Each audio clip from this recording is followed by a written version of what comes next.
Now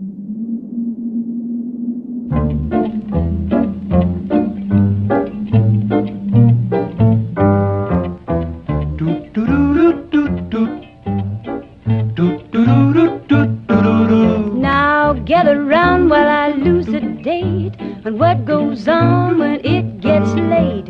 Along about midnight, the ghosts and banshees get together for a jamboree. There's ghosts with horns and saucer eyes. Some have fangs about this size. Some short and fat, some tall and thin, and some don't even bother to wear their skin. I'm a-telling you, brother, it's a fearful sight just to see what goes on in the night. When the spooks have a midnight jamboree, they break it up with a fiendish glee. Ghosts are bad, but the one that's cursed is the headless horseman. He's the worst. When he goes jogging across the land, holding his noggin right in his hand, demons take one look and groan. Then they hit the road for parts unknown. Well, there's no rage like a spook that's burned. The ghost don't like a man, he's really burned. He swears to the longest day he's dead. Well, I'll show them that I can get ahead. Wow, wow, wow, wow, wow. Hey you guys, Mary from SVG Cuts here, and I'm here to show you how to put together all these three-dimensional items that I have. And I'm super excited about this vintage Halloween look that we have going here, and I just can't wait to decorate for a Halloween party that we're gonna have here. And I think one of the coolest parts of this is definitely our banner here, and you can really hang this anywhere around the house, and it's going to be super festive and fun. And to me it even looks like something you would buy in a store that has really cute vintage Halloween stuff. So I love going to the antique store and the flea market and keeping my eye open for anything Halloween related. And I just love the feel that the old Halloween stuff has, because it looks cute, but it also looks kind of creepy and spooky too. So we have our super cool witch card here, which is neat. It has kind of some cutouts behind where the stars are, and that's really cool. This guy is really cool. You can hang him up around the house or use him for something totally different, like make it smaller and put it on a gift bag or a scrapbook page or on a card, whatever. So many different extras that you can use on all kinds of different projects. So you can get super creative. And this little candy dish, I think the cool part about this is that the black part of it, which is the base, the box, and the design is just all one piece. So it's super simple to just glue it together, add your little panels, add the moon in the back, and then add your candy, and it's really cute.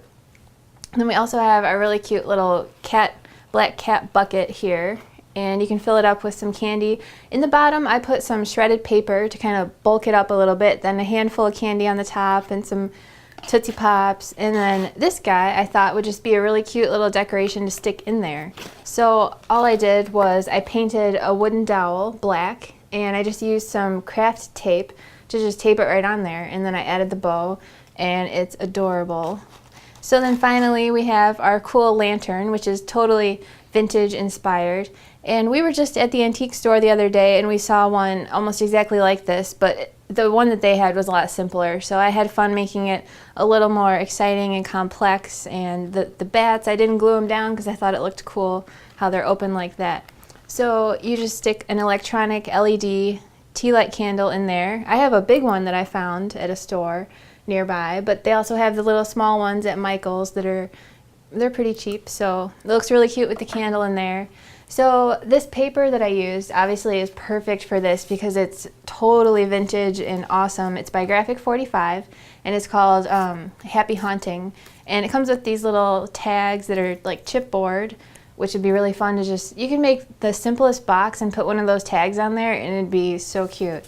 So I used up all the paper, but there's some left. You can see how adorable it is and I totally love it. So let's sit down and I'll show you how all these items go together. So first of all, the thing that's really cool about these jack-o'-lanterns is how layered they are. And I just wanted to show you how easy it is to put them together.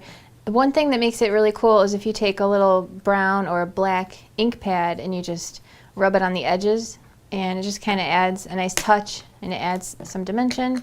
So I did that to pretty much all the layers, and then they just get glued right onto the front. And I think it looks best if you, for the lighter orange one, you really do use a lighter orange, and it makes the top layer kind of stand out. And then you put your yellow back there, and you put it right on here, and I would use a pop dot underneath there to add some dimension. So this yellow that I used for his eyes maybe is a little too dark. I think it looks better on this one how I used like a real pale yellow. So for our candy dish, like I was saying, it's super duper easy to put together. There are just 4 tabs that you glue into place. I'll just do one here, you get the idea. So I just put glue on that one, and I glue it onto the inside here. And then I go ahead and do that all the way around to form my candy dish. And then I go ahead and add my strip and my panels and throw my candy in there, and it's super cute. So now for our black cat bucket, you actually put his face together first, and then there's a cutout where the green bucket shows through, where you can see the green in his mouth and his eyes. So to make the bucket, there are 2 pieces like this. There's the bottom, and then there's 2 pieces like this. So all we're gonna do, super simple. I probably don't even need to show you how to do this because it's so easy. But you just glue the 4 sides together, and then you're just gonna glue the bottom on, and then you're just gonna put the cat face right on the front. And the front and the back are the same, so it doesn't matter which side you glue the cat's face on.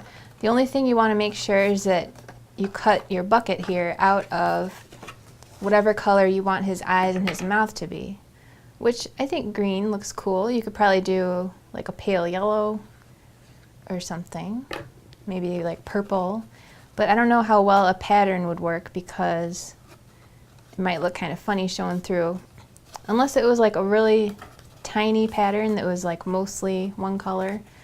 So now I'm just going to put glue on all 4 of these tabs and put the bottom right onto place. Then just glue your cat face right on there.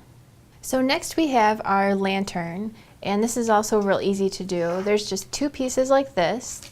There is the bottom, and then there are 4 pieces that are going to go in at the end. They go up inside, on the inside here, just to cover up your vellum or your tissue paper, whatever you're using. So if you have orange vellum, you can just go ahead and cut your 4 pieces out like this out of vellum.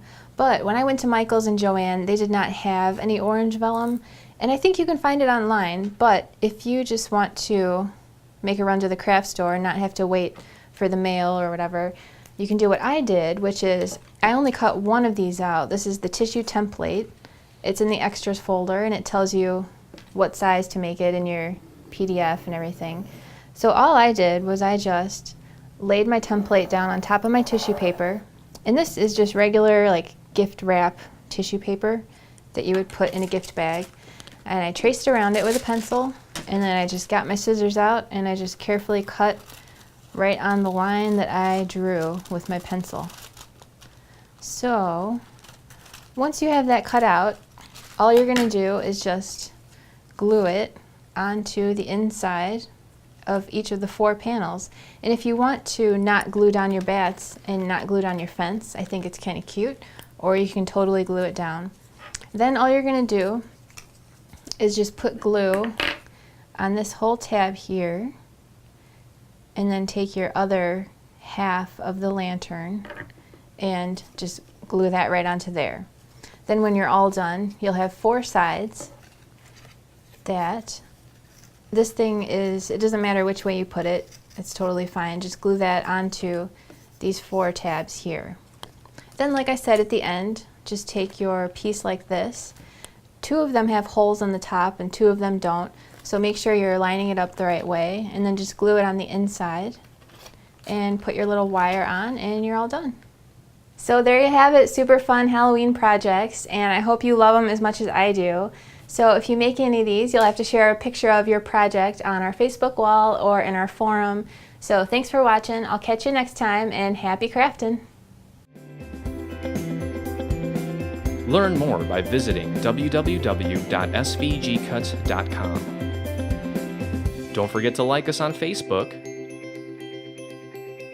and watch all of our crafty videos on YouTube. It's a world of crafty content with you in the middle. svgcuts.com, inspiring you to live creatively and beautifully.